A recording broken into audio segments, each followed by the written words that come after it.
Hello everyone, आज हम पढ़ेंगे क्लास 10 ज्योग्राफी का चैप्टर नंबर 2 जिसका नाम है forest and wild life resources. दोस्तों, हमारे इस प्लानेट अर्थ के ऊपर केवल हम ही लोग नहीं रहते, बल्कि हमारी तरह कई सारी लिविंग स्पीसीज भी देखने को मिलती हैं। जैसे कई सारे एनिमल्स देखने को मिलते हैं, कई सारे प्लांट्स देखने को मिलते हैं, कई सारी बर्ड्स देखने को मिलती हैं। यानी कि हमें हमारी अर्थ पर बायोडाइवर्सिटी देखने को मिलती है। बायोडाइवर्सिटी मतलब डिफरेंट टाइप ऑफ लाइफ देखने को मिलती है। तो इस चैप्टर में हम हमारी अर्थ पर मौजूद इसी बायोडाइवर्सिटी को एक्सप्लोर करेंगे। हम अलग अलग जंगलों के बारे में पढ़ेंगे, जीव जंतुओं के बारे में पढ़ेंगे और उनके कंजर्वेशन के बारे में पढ़ेंगे। तो चलिए स्टार्ट करते हैं।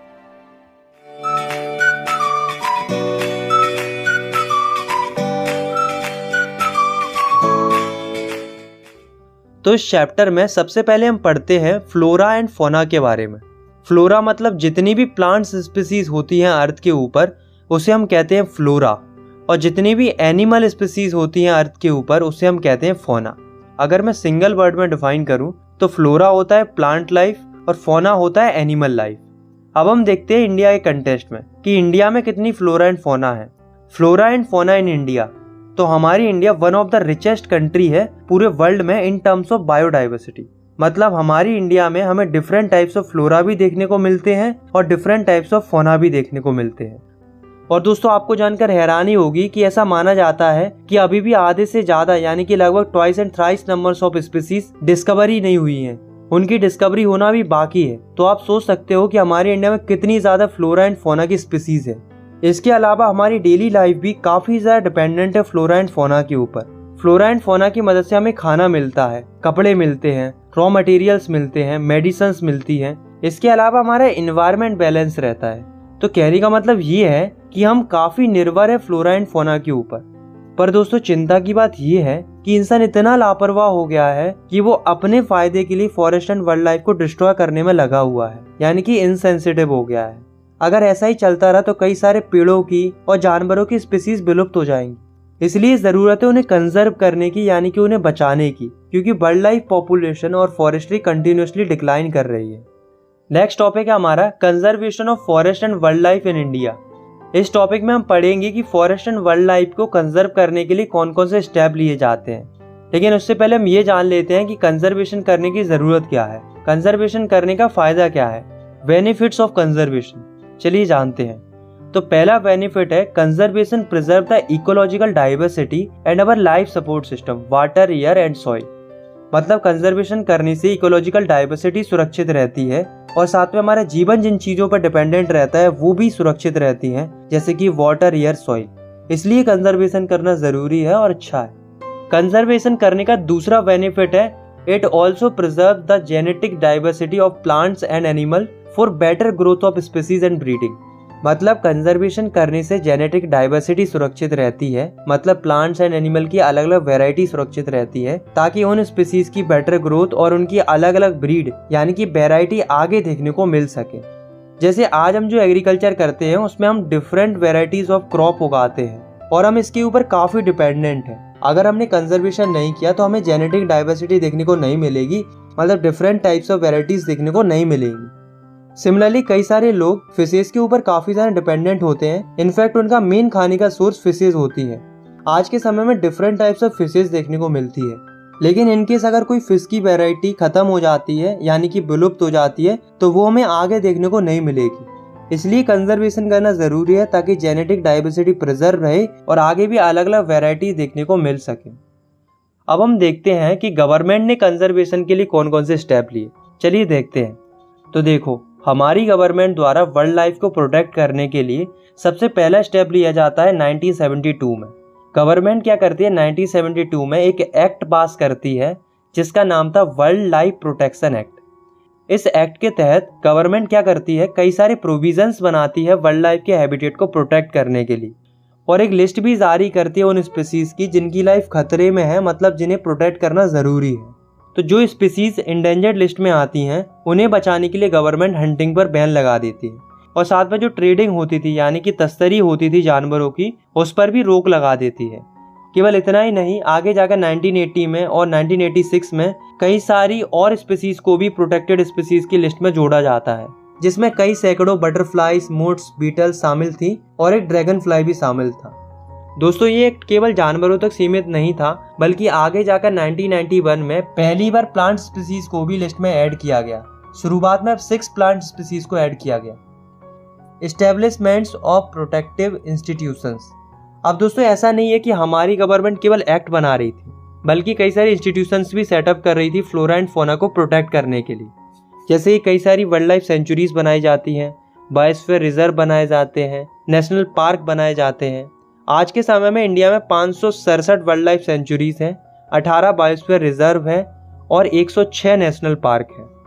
इतना ही नहीं दोस्तों, गवर्नमेंट के द्वारा पर्टिकुलर एक जानवर को बचाने के लिए भी कई सारे प्रोजेक्ट चलाए गए। जैसे कि पर्टिकुलर टाइगर को बचाने के लिए प्रोजेक्ट टाइगर चलाया गया। इसी तरीके से एशियाटिक लायन को बचाने के लिए, घड़ियाल को बचाने के लिए, ब्लैक बक को बचाने के लिए, राइनासोर्स के लिए, स्नो लेपर्ड्स के लिए, इन सब के लिए अलग अलग प्रोजेक्ट चलाए गए इन्हें बचाने के लिए। पर डोंट वरी, हमें इन सब के बारे में नहीं पढ़ना, हमें केवल प्रोजेक्ट टाइगर के बारे में पढ़ना है। तो चलिए जानते हैं कि क्या है ये प्रोजेक्ट टाइगर। तो जैसा कि हम जानते हैं कि टाइगर जो है वो one of the most important wild life species में से एक है और ये काफ़ी इंपॉर्टेंट रोल प्ले करता है फनल वेब के अंदर। लेकिन दोस्तों ऐसा देखा गया है पिछले 100 सालों में टाइगर की पॉपुलेशन बहुत तेजी से डिक्लाइन हुई है।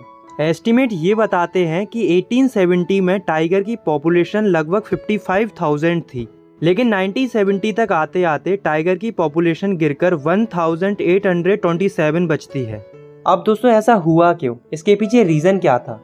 तो पहला रीज़न था कि टाइगर की पोचिंग होती थी ट्रेड के लिए, मतलब गैर कानूनी तरीके से व्यापार होता था, क्योंकि टाइगर की बोन और स्किन काफ़ी एक्सपेंसिव होती थी, जिसके चलते कई सारे टाइगर्स को मार दिया जाता था। दूसरा रीज़न था श्रिंकिंग हैबिटेट, मतलब जो जंगल वगैरह थे वो धीरे धीरे श्रिंक होते गए, यानी कि ख़त्म होते गए, जिस वजह से टाइगर की पॉपुलेशन भी डिक्रीज हो गई। तीसरा रीज़न था depletion of prey based species, मतलब जिन स्पीसीज को टाइगर खाते थे उनकी पॉपुलेशन भी डिक्रीज हो गई, जिस वजह से टाइगर को खाना नहीं मिल पा रहा था। इस वजह से भी टाइगर की पॉपुलेशन डिक्रीज हुई। चौथा रीज़न था ग्रोइंग ह्यूमन पॉपुलेशन, मतलब धीरे धीरे लोगों की पॉपुलेशन बढ़ने लगी थी, जिस वजह से टाइगर का रहना मुश्किल हो गया था। तो ये कुछ रीज़न है जिनकी वजह से टाइगर की पॉपुलेशन कम हुई इंडिया के अंदर। इसलिए जो हमारी गवर्नमेंट थी उसने टाइगर को बचाने के लिए 1973 में एक कैंपेन लॉन्च किया, जिसको बोला गया प्रोजेक्ट टाइगर। प्रोजेक्ट टाइगर की मदद से टाइगर की पॉपुलेशन जो डिक्रीज हो रही थी उसमें कुछ हद तक सुधार देखने को मिला है। इसके अलावा हमारी इंडिया में कई सारे टाइगर रिजर्व भी हैं जो कि टाइगर को प्रिजर्व करते हैं, जैसे कि Corbett National Park Uttarakhand, Sundarban National Park in West Bengal, Bandhavgarh National Park in Madhya Pradesh, Sariska wild life sanctuary in Rajasthan, Manas tiger reserve in Assam, Periyar tiger reserve in Kerala. तो ये कुछ एग्जाम्पल है मेजर टाइगर रिजर्व के जो कि इंडिया में है। नेक्स्ट टॉपिक है हमारा types and distribution of forest and wild life resources. अब हम पढ़ते हैं कि फॉरेस्ट कितने टाइप के होते हैं, मतलब गवर्नमेंट ने फॉरेस्ट को कंजर्व करने के लिए कितने टाइप में बांटा है। तो फॉरेस्ट को 3 टाइप में बांटा गया है। पहले है रिजर्व फॉरेस्ट, दूसरे है प्रोटेक्टेड फॉरेस्ट और तीसरे अनक्लास्ड फॉरेस्ट। सबसे पहले हम पढ़ते हैं रिजर्व फॉरेस्ट के बारे में। तो रिजर्व फॉरेस्ट वो फॉरेस्ट होते हैं जिन्हें गवर्नमेंट ओन करती है। इन फॉरेस्ट के अंदर किसी भी प्रकार की ह्यूमन एक्टिविटी करना अलाउड नहीं होता है, मतलब कोई भी व्यक्ति अपने फायदे के लिए इन जंगलों को नुकसान नहीं पहुंचा सकता। ये जो रिजर्व फॉरेस्ट हैं वो बहुत ही कीमती फॉरेस्ट माने जाते हैं, इसलिए इन्हें चारों तरफ से कवर करके रखा जाता है। ये फॉरेस्ट हमें जम्मू कश्मीर, वेस्ट बंगाल, महाराष्ट्र, उत्तराखंड जैसे स्टेट्स में देखने को मिलते हैं। नेक्स्ट है प्रोटेक्टेड फॉरेस्ट। तो प्रोटेक्टेड फॉरेस्ट भी गवर्नमेंट के द्वारा ही ओन किए जाते हैं। ये जो फॉरेस्ट होते हैं वो काफ़ी ज़्यादा प्रोटेक्टेड रहते हैं, बट ये उतने प्रोटेक्टेड नहीं होते जितने रिजर्व फॉरेस्ट होते हैं। इनमें क्या होता है, जो लोकल लोग होते हैं, मतलब जंगलों के आसपास के जो लोग होते हैं, उनको गवर्नमेंट अलाउ कर देती है फ्यूल वुड कलेक्ट करने के लिए और जानवरों को चराने के लिए।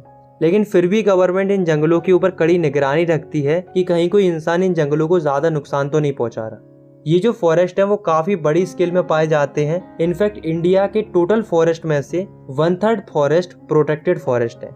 ये फॉरेस्ट हमें राजस्थान, हरियाणा, बिहार, पंजाब जैसे स्टेट्स में देखने को मिलते हैं। लास्ट है अनक्लास्ड फॉरेस्ट। तो अनक्लास्ड फॉरेस्ट ऐसे फॉरेस्ट होते हैं जिन्हें प्राइवेट एजेंसीज भी मैनेज करती हैं, as well as government agencies भी मैनेज करती हैं। इन फॉरेस्ट के अंदर सभी ह्यूमन एक्टिविटीज अलाउड रहती हैं, मतलब कोई भी व्यक्ति जंगल के रिसोर्सेज का यूज कर सकता है। इस तरह के फॉरेस्ट में वेस्टलैंड भी शामिल होते हैं। अनक्लास्ड फॉरेस्ट हमें नॉर्थ ईस्ट स्टेट्स में और गुजरात के कई हिस्सों में देखने को मिलते हैं। अब एक पॉइंट याद रखना कि रिजर्व फॉरेस्ट और प्रोटेक्टेड फॉरेस्ट, इन दोनों को हम कलेक्टिवली परमानेंट फॉरेस्ट कहते हैं। दोस्तों अगर हम मध्य प्रदेश की बात करें तो मध्य प्रदेश में जितना भी फॉरेस्ट है, मतलब टोटल फॉरेस्ट एरिया, उसमें से 75% एरिया परमानेंट फॉरेस्ट से कवर्ड है। तो आप सोच सकते हो कि मध्य प्रदेश में कितनी ज्यादा परमानेंट फॉरेस्ट है। इनफैक्ट सबसे ज्यादा परमानेंट फॉरेस्ट हमें मध्य प्रदेश में ही देखने को मिलते हैं। Community and conservation. दोस्तों अभी तक हमने देखा कि गवर्नमेंट कैसे प्रोटेक्ट कर रही थी फॉरेस्ट एंड वाइल्ड लाइफ को, लेकिन अब हम देखेंगे कि कम्युनिटीज ने कैसे प्रोटेक्ट किया फॉरेस्ट एंड वाइल्ड लाइफ को। दोस्तों ऐसा देखा गया है कि केवल गवर्नमेंट ने ही स्टेप नहीं लिए, बल्कि कई सारी कम्युनिटीज ने भी, मतलब आम लोगों ने भी अपने लाइवलीहुड और फॉरेस्ट को बचाने के लिए कई सारे कदम उठाए। जैसे कि मैं आपको कुछ एग्जांपल देता हूँ। जैसे कि सबसे पहले हम बात करते हैं सरिस्का टाइगर रिजर्व की। तो यहाँ पर क्या हुआ था, जो गवर्नमेंट थी उसने सरिस्का टाइगर रिजर्व में माइनिंग करने का प्लान किया। गवर्नमेंट ये बात जानती थी कि ऐसी जगह पर माइनिंग करना वाइल्ड लाइफ प्रोटेक्शन एक्ट के खिलाफ है, क्योंकि इससे जंगल को नुकसान तो होता ही होता, साथ में वहां पर रह रहे लोगों का लाइवलीहुड भी खतरे में आ जाता। लेकिन ये बात जानती हुए भी गवर्नमेंट ने माइनिंग करने का प्लान कंटिन्यू रखा। तो इसके विरोध में जो वहाँ की कम्युनिटी थी, मतलब आसपास के लोग थे, वो इसके अगेंस्ट में आवाज उठाते हैं, इनफैक्ट प्रोटेस्ट करते हैं और गवर्नमेंट को अपोज करते हैं उनके इस डिसीजन के लिए। इसका रिजल्ट ये आता है कि गवर्नमेंट को अपना डिसीजन चेंज करना पड़ता है, मतलब उस जगह पर माइनिंग करने के प्लान को कैंसिल करना पड़ता है। दूसरी हम बात करते हैं अलवर डिस्ट्रिक्ट ऑफ राजस्थान की। तो यहाँ पर क्या हुआ था, अलवर डिस्ट्रिक्ट के कुछ गांवों ने मिलकर, यानी कि लगभग 5 गांवों के लोगों ने मिलकर ये डिसाइड किया कि वो 1200 हेक्टेयर में फैले इस फॉरेस्ट को प्रोटेक्ट करेंगे। इसके लिए उन्होंने अपने मन से ही उस फॉरेस्ट को सेंचुरी डिक्लेयर कर दिया और उस सेंचुरी का नाम रखा भैरवदेव दाकव सेंचुरी। वहाँ के लोगों ने सेंचुरी को प्रोटेक्ट करने के लिए खुद से ही कई सारे रूल्स एंड रेगुलेशन बनाए और उन्होंने देखभाल करना शुरू कर दिया कि कोई हंटिंग वगैरह तो नहीं कर रहा। आज भी वहाँ के लोग अपनी दम पर उस सेंचुरी को प्रोटेक्ट करते हैं, क्योंकि उन्हें पता है कि नेचर है तो फ्यूचर है। थर्ड हम बात करते हैं चिपको मूवमेंट की, या हम इसे चिपको आंदोलन भी कह सकते हैं। तो ये आंदोलन हिमालयन रीजन की इंडिजीनियस स्पीसीज के द्वारा किया गया था। इन्होंने क्या किया था, पेड़ों को बचाने के लिए ये पेड़ों से चिपक कर खड़े हो गए थे, जैसा कि आप इस इमेज में भी देख सकते हो। आपको पता है इनकी फीलिंग क्या थी उस समय पर?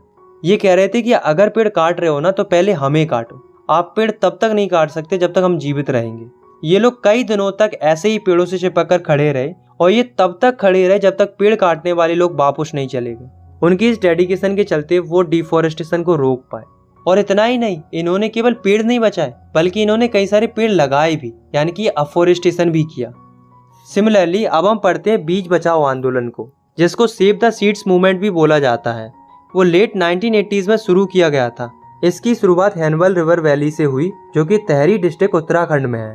वहाँ के कुछ एक्टिविस्ट ने इस मूवमेंट को शुरू किया और इस मूवमेंट को जो लीड कर रहे थे वो थे विजय जरदार। इन लोगों को काफी अच्छी नॉलेज थी, ज्ञान था ट्रेडिशनल एग्रीकल्चर का। ये लोग खुद भी प्रैक्टिस करते थे ट्रेडिशनल एग्रीकल्चर को और ये कई सारे ट्रेडिशनल सीड्स को, फॉरेस्ट को प्रिजर्व भी करते थे ताकि सस्टेनेबल डेवलपमेंट हो सके और फ्यूचर में भी ट्रेडिशनल सीड्स की मदद से ट्रेडिशनल प्लांट्स और क्रॉप्स उगाई जा सके। नेक्स्ट हम बात करते हैं जॉइंट फॉरेस्ट मैनेजमेंट की। तो जॉइंट फॉरेस्ट मैनेजमेंट एक प्रोग्राम था जो कि गवर्नमेंट ने शुरू किया था।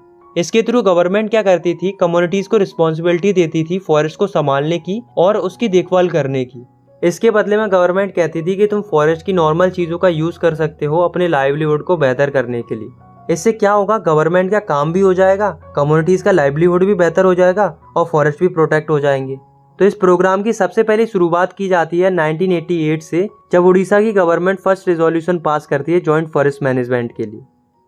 अब हम पढ़ते हैं सेक्रेड ग्रुप्स के बारे में। ये हमारे चैप्टर का लास्ट टॉपिक है। सेक्रेड ग्रुप्स का मतलब होता है पवित्र उपवन या पेड़ पौधे, मतलब ऐसे पेड़ पौधे जिन्हें हमसे प्रोटेक्ट करने के लिए नहीं बोला गया है, लेकिन फिर भी हम उन्हें अपने मन से ही प्रोटेक्ट करते हैं क्योंकि हम उन्हें देवी देवताओं के रूप से पूजते हैं। ऐसे पेड़ पौधों को सेक्रेड ग्रुप्स बोला जाता है। हमारे देश में पुराने समय से ही पेड़ पौधों की पूजा होती है और आज भी कई सारी कम्युनिटीज ऐसी हैं जो कि अलग अलग पेड़ पौधों की पूजा करती है। जैसे कि छोटा नागपुर रीजन की जो कम्युनिटीज है, मुंडा एंड सेंथल कम्युनिटी, ये पूजा करते हैं महुआ एंड कदम्बा पेड़ की। उनका मानना ये है कि इन पेड़ों में उनके भगवान का निवास है, इसलिए ये इनकी पूजा भी करते हैं और उनकी सुरक्षा भी करते हैं। सिमिलरली उड़ीसा और बिहार की जो ट्राइबल पॉपुलेशन है वो शादियों के दौरान इमली और आम के पेड़ों का यूज करते हैं और उनका प्रोटेक्शन भी किया जाता है क्योंकि वो शुभ माने जाते हैं। और हम लोग भी पीपल के पेड़ की और बरगद के पेड़ की पूजा करते हैं क्योंकि ये पेड़ भी सैक्रेड माने जाते हैं। केवल इतना ही नहीं, हमारा कल्चर तो ऐसा है कि हम तो झरनों को, पर्वतों को, जानवरों को भी सैक्रेड मानते हैं, यानी कि पवित्र मानते हैं और उनकी भी पूजा करते हैं। हम देखते हैं ना, जो मंदिर होते हैं उनके आसपास हमें कई सारे जानवर देखने को मिलते हैं, जैसे कि मकाओ, लंगूर। तो हम उन्हें उस टाइम पर बिल्कुल हर्ट नहीं करते, क्योंकि तब हम उन्हें मंदिर का ही हिस्सा समझते हैं। इसी तरीके से इंडिया के राजस्थान में एक कम्युनिटी है जो कि है बिश्नोई कम्युनिटी। वो भी ब्लैक बक को, नील गाय को, पिकॉक को सैक्रेड मानते हैं, मतलब उनकी पूजा करते हैं, देखभाल करते हैं, सुरक्षा करते हैं। बेसिकली उन्हें अपनी कम्युनिटी का हिस्सा मानते हैं और कोई भी व्यक्ति उन्हें हार्म नहीं पहुंचा सकता। तो कम्युनिटीज का बहुत ज़्यादा कंट्रीब्यूशन है नेचर और उनकी रिसोर्सेज को प्रोटेक्ट करने में, लेकिन कुछ ही कम्युनिटीज प्रयास कर रही हैं, जैसा कि हमने इस चैप्टर में पढ़ा।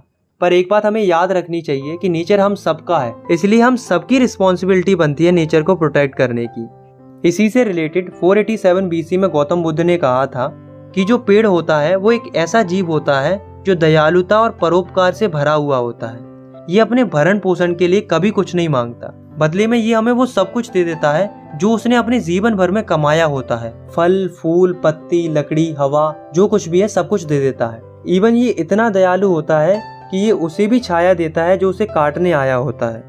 मेरा आपसे केवल यही कहना है कि अगर आप पेड़ लगा नहीं सकते तो कम से कम उन्हें काटो मत। अगर आप जानवरों की सुरक्षा नहीं कर सकते तो कम से कम उन्हें मारो मत। हमारा नेचर, हमारी प्रकृति भगवान का दिया हुआ एक ऐसा तोहफा है जिसे अगर हमने अच्छी नीयत के साथ सही ढंग से इस्तेमाल किया तो ये कभी खत्म नहीं होगा। आई होप आपको ये वीडियो पसंद आई होगी। अगर आपको ये वीडियो पसंद आई तो आप इस वीडियो को लाइक कर सकते हो, चैनल को सब्सक्राइब कर सकते हो ऐसे ही क्लास 10 की वीडियोस आगे देखने के लिए।